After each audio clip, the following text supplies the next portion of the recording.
Thanks for watching Mufti Nazim Kazmi Official.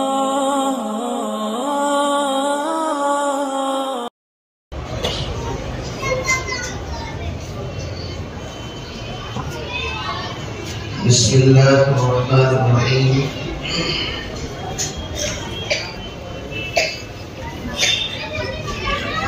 Alhamdulillah nahmaduhu wa nasta'inuhu wa nastaghfiruhu wa nu'minu bihi wa natawakkalu alayhi wa na'udhu billahi min shururi anfusina wa min sayyiati a'malina.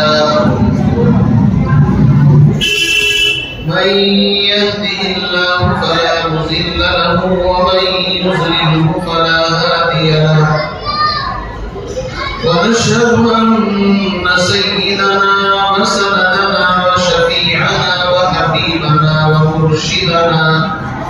ومرشدنا ومولانا محمدا عبده ورسوله.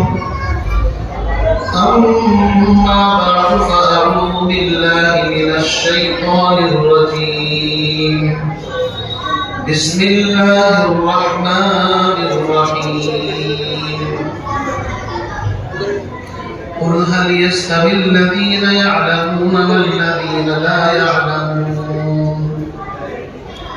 صدق الله العلي العظيم. وقال النبي صلى الله تعالى عليه وسلم: خيركم من تعلم القرآن وعلمه. أو كما قال النبي صلى الله تعالى عليه وسلم.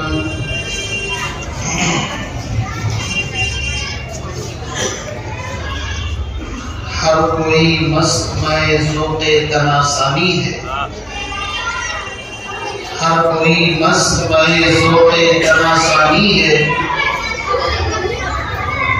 اور تم مسلمان ہو یہ انداز مسلمانی ہے. حیدری فقر ہے، میں دولت عثمانی ہے. حیدری فقر ہے، میں دولت عثمانی ہے. تم کو اسلاف سے کیا نسبت روحانی ہے. وہ معزز تھے زمانے میں مسلمان ہو کر، اور تم صاحب ہوئے تاریخ قرآن ہو کر. انتہائی واجب الاحترام بزرگوں، دوستوں، بھائیوں، ہم سب کے مخدوم مکرم امیر الکرامات شمس الائمہ حضرت اقدس مولانا شبیر احمد صاحب مقدس اللہ العالی یہاں تشریف فرما ہے. وہ ہمارے اس روح پرور اجلاس کے صدر ہیں، آج کی اس مجلس کے بڑے ہیں. اسی طریقے سے اسٹیج کے اوپر مختلف ائمہ علماء تشریف فرما ہے. بہت ہی مختصر سے وقت کے لیے اس مسجد کے امام خطیب حضرت اقدس مفتی محمد وسیم صاحب نے مجھے آپ حضرات کے سامنے بٹھایا ہے. میرے بھائیوں، جس ماحول میں آپ حضرات تشریف فرما ہے، معاف کیجیے گا میں ایسے ماحول میں گفتگو نہیں کر سکتا، اس لیے کہ آپ جب تک سائلنٹ خاموش نہیں ہوں گے تب تک بات کرنے کا کوئی لطف اور مزہ نہیں ہے. میں اپنی بات کہہ رہا ہوں، آپ اپنے ڈھائی چاروں بتا رہے ہیں، تو اس میں دین کی عظمت نہیں بلکہ دین کی بے ادبی ہے، توہین ہے. اور یاد رکھیے، ساری چیزوں میں سب سے اصل افضل اعلیٰ چیز ادب. با ادب بانصیب، بے ادب بے نصیب. ادبوا النفس ایھا الاصحاب، طرق العشق کلھا آداب. دین اگر اس کا خلاصہ بیان کیا جائے، دین نام ہی آداب کا ہے. میرے بھائیوں، آپ بالکل خاموش ہو جائیں، سائلنٹ ہو جائیں، بالکل ایک دم یکسوئی کے ساتھ میری نگاہوں کے اندر آپ کی نگاہیں ہوں، میں آپ کو دیکھوں، تب گفتگو کرنے کا کچھ مزہ ہے. اور حقیقت بات تو یہ ہے کہ چھوٹے چھوٹے طلبہ بہت پیاری پیاری قیمتی باتیں بڑے مختصر سے وقت میں پیش کر رہے تھے. ہم بڑی توجہ کے ساتھ سن رہے تھے. کبھی عظمت قرآن، کبھی پیغمبر علیہ السلام کی حیات، کبھی نعت، کبھی منقبت، کبھی قرآن پاک کی تلاوت. بڑا خوبصورت پروگرام چل رہا تھا. میں تو مفتی صاحب سے عرض کر رہا تھا کہ طلبہ کا پروگرام ہے، چلنے دیجیے. لیکن شاید آپ حضرات سے مقدر میں ملاقات تھی، روبرو ہونا تھا، اس لیے بڑے مختصر سے وقت کے لیے آپ حضرات کے سامنے بیٹھا ہوں. مجھے بار بار نہ کہنا پڑے. سب سے پہلے بلند آواز کے ساتھ نماز والا درود شریف پڑھیں. اللہم صلی علی محمد وعلی آل محمد کما صلیت علی ابراہیم وعلی آل ابراہیم انک حمید مجید. اب وہ حضرات ہاتھ اٹھائے جو بات کریں گے. کوئی نہیں کرے گا، تو اس کا مطلب یہ ہے بات نہیں کریں گے. آپ اللہ کے گھر میں ہیں، مسجد کے اندر ہیں. مسجد کا تقدس، ادب و احترام بہت ضروری ہے. دنیا کی باتیں مسجد کے اندر کرنا حماقت، نادانی، جہالت، بے وقوفی ہے. اللہ کے فرشتے ناراض ہوتے ہیں. پہلے کہتے ہیں اسکت یا ولی اللہ، اور اللہ کے ولی، اللہ کے دوست مسجد میں آیا ہے، خاموش بیٹھ کر. بندہ اگر نہیں مانتا پھر بھی باتیں کرتا ہے. اسکت یا بغیض اللہ، اللہ کے مرغوز بندے اب تو چپ ہو جا، یہ فرشتہ کہتا ہے. پھر بھی اگر کوئی خاموش نہ ہو تو اب فرشتوں کی زبان سے بددعا نکلتی ہے. اسکت یا من لعنت اللہ، اے وہ شخص جس پر اللہ کی لعنت، اللہ کا قہر، اللہ کا عذاب نازل ہو رہا ہے، اللہ کی رحمت سے دور ہو رہا ہے، خاموش ہو. تو کیا ہم چاہتے ہیں کہ آئے ہیں جلسہ سننے کے لیے، علماء کی زیارت کے لیے، اور یہاں سے بددعاؤں کی اور بددعاؤں کی گٹھڑیاں اپنے سر کے اوپر لاد کر کے لے کر کے جائیں گے؟ تو ہم نہیں چاہتے. اس لیے آپ خاموش بالکل چپ ہو جائیں. انشاءاللہ میں چند بہت ہی مختصر سی باتیں آپ حضرات کے سامنے کر کے اور بہت جلد آپ سے اجازت لوں گا. قرآن پاک کی ایک آیت پڑھی ہے، قُلْ هَلْ يَسْتَوِي الَّذِينَ يَعْلَمُونَ وَالَّذِينَ لَا يَعْلَمُونَ. علماء اسٹیج پر موجود ہیں، وہ جانتے ہیں استفہام انکاری ہے. اس کا مطلب یہ ہے، ایک سوال ہے کہ کیا جاننے والے اور نہ جاننے والے دونوں برابر ہو سکتے ہیں؟ جواب یہ ہے، برابر نہیں ہو سکتے. جس طرح اندھیرا اور اجالا برابر نہیں ہو سکتے، جس طرح روشنی اور تاریکی برابر نہیں ہو سکتے، جس طریقے سے دھوپ اور سایہ برابر نہیں ہو سکتے، جس طریقے سے بینا اور نابینا دونوں برابر نہیں ہو سکتے.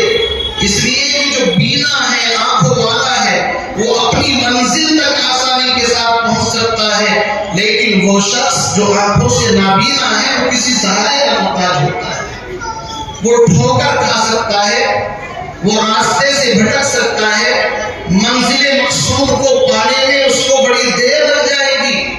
تو جس طریقے سے دھوپ اور سایہ برابر نہیں ہو سکتے، جس طریقے سے آسمان اور زمین دونوں ایک نہیں ہو سکتے، جس طریقے سے اندھیرا اور اجالا برابر نہیں ہو سکتے، اسی طریقے سے قرآن کہتا ہے قُلْ هَلْ يَسْتَوِي الَّذِينَ يَعْلَمُونَ وَالَّذِينَ لَا يَعْلَمُونَ. جن کے سینوں میں علم کی مایا ہے، قرآن جیسی دولت ہے، اور جن کے سینوں کے اندر علم کے خزانے ہیں، اور وہ شخص کہ جس کا سینہ قرآن کی دولت سے خالی ہے، جس کے پلے علم نہیں ہے، قرآن نے کہہ دیا دونوں برابر نہیں ہو سکتے. میرے بھائیوں، قرآن پاک کوئی معمولی چیز نہیں ہے. یہ قرآن وہ ہے کہ جس کے بارے میں خود قرآن کہتا ہے الف لام را کتاب انزلناه الیک لتخرج الناس من الظلمات الى النور. اے محبوب، اے کالی کملی والے محمد عربی، اے دو جہاں کے سردار، ہم نے اس قرآن کو آپ کے قلب مبارک پر اس لیے اتارا ہے تاکہ آپ لوگوں کو اندھیروں سے نکال کر کے، ظلمت و تاریکیوں سے نکال کر کے آپ ان کو صحیح طریقے سے علم کی روشنی کے اندر اور ان کو اس پلیٹ فارم کے اوپر لے کر کے آ جائیں جہاں سے انسان کو اپنی آخرت صاف نظر آتی ہے۔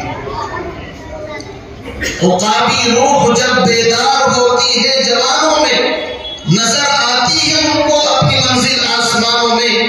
میرے بھائیوں، قرآن پاک کوئی معمولی چیز نہیں ہے۔ قرآن پاک وہ چیز ہے جس کا پڑھنا بھی عبادت، جس کا دیکھنا بھی عبادت، جس کا سننا بھی عبادت، جس کا سمجھنا بھی عبادت۔ قرآن پاک اللہ کی ذات سے نکلا ہوا وہ کلام ہے کہ جو اللہ رب العزت جب سے ہے تب سے ہی اس کا کلام ہے۔ اللہ حی ہے، قرآن بھی حی ہے۔ اللہ عظیم ہے، عظمت والا ہے، اس کا قرآن بھی عظمت والا ہے۔ اللہ کی ذات بابرکت ہے، قرآن بھی برکت والا ہے۔ اور جو قرآن سے وابستہ ہوتا ہے، خدا کی قسم وہ انسان بھی اس دنیا کے اندر اس کا وہ مقام ہوتا ہے کہ تردامنی پہ شیخ ہماری نہ جائیو، دامن نچوڑ دے تو فرشتے وضو کریں۔ یہ علماء، یہ بڑے بڑے اللہ والے جن کے سینوں میں قرآن ہے، لوگ ان کی زیارت کو ترستے ہیں اور ان کا دیکھنا بھی عبادت۔ جن کے سینوں میں رب کا قرآن، ان کا سونا بھی عبادت، ان کا چلنا بھی عبادت۔ ایک عام آدمی پوری رات تہجد کی نماز پڑھتا رہے، اشراق اوابین پڑھتا رہے، پوری زندگی بیت اللہ کا طواف کرتا رہے، لیکن ایک وہ شخص جس کے سینے میں رب کا قرآن ہے، یہ عظیم دولت ہے۔ اگر وہ بستر کے اوپر آرام کرتا ہے فرض ادا کرنے کے بعد، تو بھی وہ آدمی جو بیت اللہ کا طواف کر رہا ہے اس حافظ قرآن، اس عالم کے برابر نہیں ہو سکتا جو اپنے بستر کے اوپر آرام کر رہا ہے۔ اس لیے میرے بھائیوں، قرآن پاک کو سیکھو، پڑھو۔ قرآن پاک سیکھنے کی کوئی علم نہیں، کوئی عمر نہیں ہوتی۔ بڑے بڑے لوگوں نے بڑی بڑی زندگیوں کے اندر قرآن پڑھا ہے۔ امام مالک مدینہ منورہ کے اندر رہتے ہیں۔ وہ امام مالک جو پیغمبر کا اتنا بڑا عاشق اور پیغمبر سے اتنا عشق کرنے والا کہ نبی کے روزے سے جدائی برداشت نہیں کرتا۔ امام مالک مدینے میں مسجد نبوی کے اندر درس دیتے ہیں، اور وہ اتنا بڑا عاشق ہے پیغمبر کا کہ اگر کوئی آتا ہے حدیث کی روایت لینے کے لیے، علماء نے لکھا ہے باندھی آ کر کے اطلاع کرتی دروازے کے اوپر حدیث کی روایت لینے کے لیے ایک آدمی، ایک محدث کھڑے ہوئے ہیں، تو وہ امام مالک پہلے غسل کرتے تھے، نیا جوڑا پہنتے تھے، خوشبو لگاتے تھے، اور اچھے طریقے سے زیب و زینت حاصل کرے مسند حدیث کے اوپر بیٹھ کر کے اللہ کے نبی جناب محمد رسول اللہ کی حدیث اس محدث کو سناتے تھے۔ یہ ادب آپ اندازہ لگائیے، حدیث کا یہ ادب۔ وہ امام مالک مدینہ منورہ کے اندر تشریف فرما ہے۔ علماء نے لکھا ہے قضاء حاجت کے لیے مدینہ منورہ سے باہر تشریف لے جاتے ہیں، کہیں ایسا نہ ہو کہ پیغمبر کا قدم مبارک جس جگہ پر پڑا ہے وہیں پر امام مالک کی نجاست، گندگی، تھوک، یہ وہ چیز گر جائے۔ کتنا عشق تھا اس ہستی کے اندر، اور کتنا عشق تھا امام مالک کو اللہ کے نبی جناب محمد رسول اللہ صلی اللہ علیہ وسلم سے۔ تو جس طرح آپ بیٹھے ہوئے ہیں، امام مالک حدیث پڑھا رہے تھے، 18 سال کا ایک نوجوان مجمع کے اندر آیا اور آ کر کے اس نے سلام کیا اور امام مالک سے پوچھا افیکم عبد الرحمن ابن قاسم، حضرت آپ کی مجلس میں عبد الرحمن ابن قاسم ہیں؟ امام مالک کے پاس ہزاروں کا مجمع رہتا تھا، اس زمانے میں مائک نہیں تھے، حدیث کی روایت ہوتی تھی، لوگ درمیان میں بیٹھتے تھے، سنتے تھے، پھر آگے کی طرف اس کو نقل کرتے تھے، اس طرح لوگ حدیث پڑھا کرتے تھے۔ امام مالک نے اشارے سے کہا کہ ہاں وہ عبد الرحمن ابن قاسم بیٹھے ہوئے۔ وہ نوجوان مجمع کو چیرتا ہوا وہاں پہنچا اور عبد الرحمن ابن قاسم کے کانوں کے پاس جا کر کے اپنے ہونٹ لگائے اور آہستہ سے کوئی بات کہی، بس اس بات کا سننا تھا۔ عبد الرحمن ابن قاسم کی آنکھوں سے آنسو جاری ہو گئے، رونا شروع کر دیا۔ اب اتنے بڑے مجمع کے اندر اگر ایک آدمی دہاڑے مار کر کے روئے تو سارا مجمع ادھر متوجہ ہوگا نہیں ہوگا؟ امام مالک بھی حیران، سارا مجمع حیران۔ مسجد نبوی کے اندر ایک نوجوان آتا ہے، سلام کرتا ہے، کوئی بات پوچھتا ہے، پھر ایک آدمی کے کانوں کے پاس جا کر کے کوئی بات کہتا ہے اور رونے دھونے کی آواز شروع ہو جاتی ہے۔ امام مالک علیہ الرحمہ نے خاموش کیا، پوچھا مسئلہ کیا پیش آیا؟ کیا کوئی غم کی خبر سنائی ہے؟ آخر ہوا کیا ہے؟ تو میرے عزیز بھائی عبد الرحمن ابن قاسم نے کہا، سکوت آموز طول داستان درد ہے، ورنہ زباں بھی ہے ہمارے منہ میں اور تاب سخن بھی ہے۔ حضرت بات یہ ہے اگر آپ نہ پوچھیں، اس راز کو راز رہنے دے تو زیادہ اچھا ہے۔ لیکن امام مالک کی طرف سے اصرار بڑھتا رہا، نہیں بتاؤ مسئلہ کیا ہے۔ ادھر سے انکار، ادھر سے اصرار، بالآخر وہ کھڑے ہوئے اور کھڑے ہو کر کے کہا، حضرت جب آپ پوچھنا چاہتے ہیں تو بات دراصل یہ ہے، میں مصر کا رہنے والا ہوں، 18 سال سے آپ کے حلقہ درس کے اندر شریک ہوتا ہوں۔ یہ وہ شخص ہے جس کو امام مالک کی بامی، امام مالک کا غلام کہہ کر کے پکارتی تھی، اس لیے کہ 18 سال تک کسی کے دروازے پر رہنا کوئی معمولی بات نہیں۔ ہمارے اکابر نے علم سیکھنے کے لیے قربانیاں دی، تو وہ بتاتے ہیں کہ جب آپ کے علم کی شہرت، آپ کی کتاب موطا امام مالک کی شہرت مصر کے اندر پہنچی تو میرے دل کے اندر ایک جذبہ پیدا ہوا، کتاب کا مصنف موجود ہے، جا کر کے براہ راست علم حاصل کیا جائے۔ لیکن صورتحال عجیب، بیوی حاملہ ہے، کوئی اس کے دکھ درد میں ہاتھ بٹانے والا نہیں، نئی شادی ہوئی۔ میں نے بیوی سے کہا، میری رفیق حیات، شریک زندگی، آپ میرے نکاح کے اندر، میری زوجیت کے اندر آئی، لیکن بات دراصل یہ ہے، میرے دل کے اندر ایک طلب ہے، میں دین حاصل کرنے کے لیے، میں حدیث سیکھنے کے لیے، میں کتاب اللہ پڑھنے کے لیے امام مالک کی مجلس میں جانا چاہتا ہوں، اس لیے کہ آیا ہے لا یشبعان طالب علم و طالب مال، دو ایسے پیاسے ہیں جن کی پیاس کبھی نہیں بجھا کرتی۔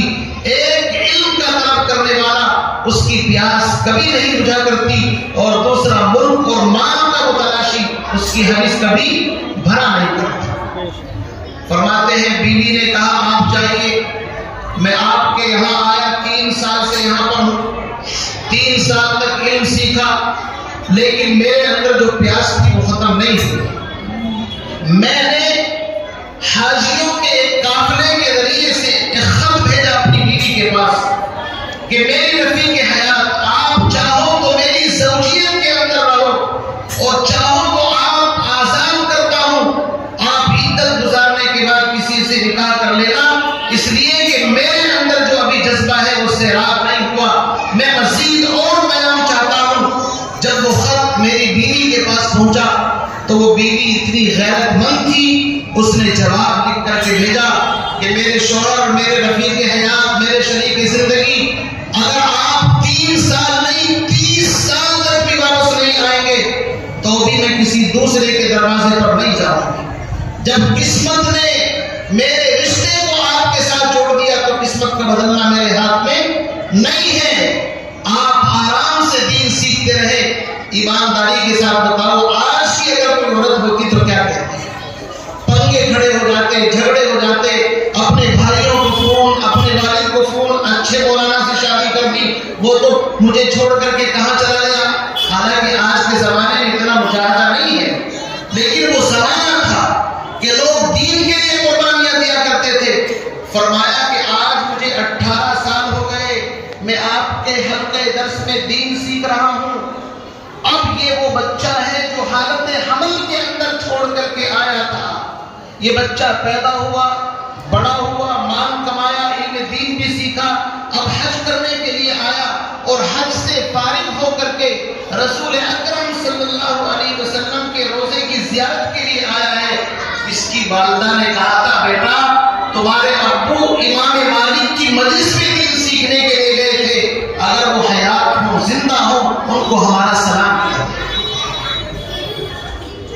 تو اب آپ بتائیے کہ جس بچے کو حالت حمل میں چھوڑ کر کے آیا, جب وہ بچہ اپنے سینے سے لگے گا, میری آنکھوں کے سامنے آئے گا تو رونا آئے گا نہیں آئے گا؟ بھائی بولو بھائی, اس لیے میں رو رہا ہوں.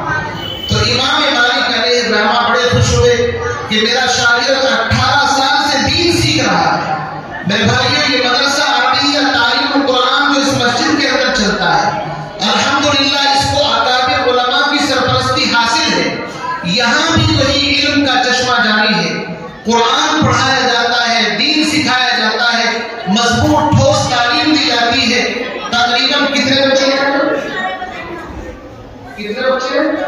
400 طلبہ اس چھوٹی سی جگہ کے اندر ماشاءاللہ دین سیکھ رہے ہیں, اپنے سینے کے اندر قرآن کی دولت کو لے رہے ہیں. خدا کی قسم اس کائنات میں ان طلبہ سے, طالب علموں سے زیادہ افضل کسی کا مقام اور مرتبہ نہیں. یاد رکھیے یہ معصوم مخلوق ہے. جب ہم آرام کرتے ہیں رات کے 3 بجے 4 بجے اپنے بستروں کے اوپر, یہاں مفتی صاحب ان کے استاذ ان کو 3-4 بجے اٹھا دیتے ہیں, بیٹا اٹھو. یہ ننھے ننھے بچے وضو کرتے ہیں, ہمیں ان کا پتہ نہیں, ہم اپنے گھروں میں آرام کرتے ہیں. ان میں سے کوئی اللہ کے سامنے ہاتھ باندھ کر کے کھڑا ہو جاتا ہے, کوئی تہجد کے لیے اور کوئی اللہ سے مناجات کے لیے, کوئی رکوع میں کوئی سجدے میں, اور تھوڑی دیر کے بعد پھر یہ اپنا قرآن لے کر کے جھوم جھوم کر کے تلاوت کرتے ہیں. الف لام میم ذالک الکتاب لا ریب فیہ ھدی للمتقین. کبھی الرحمن علم القرآن, کبھی اور جہاں جہاں سے سبق ہوتا ہے, اور یہ جھوم جھوم کر کے تلاوت کرتے ہیں. رب کے فرشتے آسمانوں پر رش کر رہے ہوتے ہیں ملائکہ کو دیکھ کر کے. اللہ کی طرف سے ہماری شرارتوں, بغاوتوں, نافرمانیوں کی وجہ سے جو عذاب آنے والا ہوتا ہے, خدا کی قسم یہ ہمارے اتنے بڑے محسن ہیں, یہ قرآن پڑھتے ہیں تو اللہ کا جلال, اللہ کا غصہ جمال میں تبدیل ہو جاتا ہے. اللہ کہتا ہے نہیں نہیں چوہا مانگر والو, کوئی بات نہیں, تم نے مجھے اپنی گستاخیوں سے ناراض کر دیا تھا, قریب تھا میں اپنا عذاب تم پر نازل کر دیتا, لیکن کبھی مسجد حضرت بلال کے اندر, اور کبھی مسجد سلیم کے اندر, اور کبھی مسجد فلاں کے اندر یہ چھوٹے چھوٹے بچے 3-4 بجے سے قرآن پڑھنا شروع کر دیتے ہیں. اللہ کو ترس آ جاتا ہے, پیار آ جاتا ہے, اللہ اس عذاب کو موقوف کر دیتا ہے. ہم ان کی قدر کریں, ہم ان کو حقیر نہ سمجھیں. یہ بڑے اونچے لوگ ہیں, یہ وقت کے جنید شبلی بغدادی اور حسن بصری اور حضرت حکیم الامت تھانوی انہی کے اندر سے پیدا ہوں گے. میرے بھائیوں ان کو دیکھنا بھی عبادت, ان سے مصافحہ کرنا بھی عبادت, ان سے پیار سے باتیں کرنا بھی عبادت. ان کا مقام پیغمبر علیہ السلام سے پوچھو. میں نے حدیث پڑھی تھی, پیغمبر علیہ السلام نے فرمایا خیرکم من تعلم القرآن وعلمہ. یہ میں نہیں کہہ رہا ہوں, یہ مولوی صاحب نہیں کہہ رہے ہیں, یہ دو جہاں کے سردار کا فرمان ہے. اور کائنات والو, تم میں سب سے افضل انسان اگر جاننا چاہتے ہو, مجھ محمد عربی سے پوچھو, تم میں سب سے افضل انسان وہ ہے جو قرآن کو سیکھے اور قرآن کو بولو بھائی سکھائے. تو قرآن سیکھنے والے سامنے بیٹھے ہیں اور سکھانے والے علماء یہاں پر یہ دائیں بائیں بیٹھے ہیں. پتہ چلا اس کائنات میں سب سے اوریجنل, سب سے اعلیٰ اور سب سے بالا طبقہ وہ ہے جو آپ کی اس مسجد کے اندر یہ سامنے بیٹھے ہیں, ادھر بیٹھے ہیں. میرے بھائیوں اگر ہم چاہیں تو ہم بھی اس میں اپنا نام بولو بھائی لکھا سکتے ہیں کہ لکھا سکتے ہیں. تو ارادہ کریں کہ جس نے قرآن نہیں پڑھا ہے اس مجمع کے اندر سے ہاتھ اٹھا کر کے بتائیں کہ کون اپنی ترتیب بنائے گا کہ انشاءاللہ موت سے پہلے اسی رمضان سے پہلے مجھے بہت جلد قرآن پاک سیکھنے کی شروعات کرنی ہے ہاتھ اٹھا کر کے بتایا۔ بھئی یہ تو طالب علم ہے، جس نے نہیں پڑھا وہ ہاتھ اٹھائیں، تو جس نے قرآن پڑھا نہیں ہے۔ لگتا ہے سارے مولوی صاحب بیٹھے ہوئے ہاتھ اس طرح۔ جس نے قرآن نہیں پڑھا وہ قرآن سیکھنے کی نیت کرے۔ تعلیم بالغان کا بھی نظم ہونا چاہیے۔ دیکھو ابراہیم علیہ السلام کی جو محنت ہے وہ تینوں طبقوں کے اوپر تھی، جوانوں کے اوپر بھی، بوڑھوں کے اوپر بھی، بچوں کے اوپر بھی، مردوں کے اوپر بھی، عورت کے اوپر بھی، تمام طبقات کو جب دین پہنچے گا تب جا کر کے اس دنیا کے اندر، جہان کے اندر انقلاب پیدا ہوگا۔ ایک طبقے سے کبھی انقلاب پیدا نہیں ہوا کرتا۔ اس لیے عزائم کریں، ارادے کریں کہ جس نے قرآن نہیں سیکھا وہ قرآن سیکھے گا۔ اس مسجد کے اندر علماء کی جماعت موجود ہے، مکتب چلتا ہے، مدرسہ چلتا ہے، بڑی خوشی ہو رہی تھی، طلبہ پروگرام پیش کر رہے تھے۔ بہرحال اب یہ پروگرام اپنی اصل سمت کی طرف انشاءاللہ رواں دواں ہو جائے گا۔ میں تو درمیان میں ویسے ہی تھوڑی دیر کے لیے حضرت کا حکم تھا، آپ سے مخاطب ہو گیا، اور میں آپ کو ایک بات بتا کر کے اپنی بات کو ختم کرتا ہوں۔ یاد رکھیے، پہلے تعلیم سے تم موڑ دیے جاؤ گے، پھر کسی جرم سے تم جوڑ دیے جاؤ گے۔ ہاتھ سے ہاتھ کی زنجیر بنا کر نکلو، ورنہ دھاگے کی طرح توڑ دیے جاؤ گے۔ اور علامہ اقبال نے کہا تھا، اللہ سے کرے دور تو تعلیم بھی فتنہ، اللہ سے کرے دور تو تعلیم بھی فتنہ، املاک بھی، اولاد بھی، جاگیر بھی فتنہ، اور ناحق کے لیے اٹھے تو شمشیر بھی فتنہ، شمشیر ہی کیا نعرہ تکبیر بھی فتنہ۔ تو اصل علم کون سا ہے؟ اللہ والا علم، اقرأ باسم ربک الذی خلق والا ہے۔ اللہ تعالیٰ مجھے آپ کو کہنے سننے سے زیادہ عمل کی توفیق نصیب فرمائے۔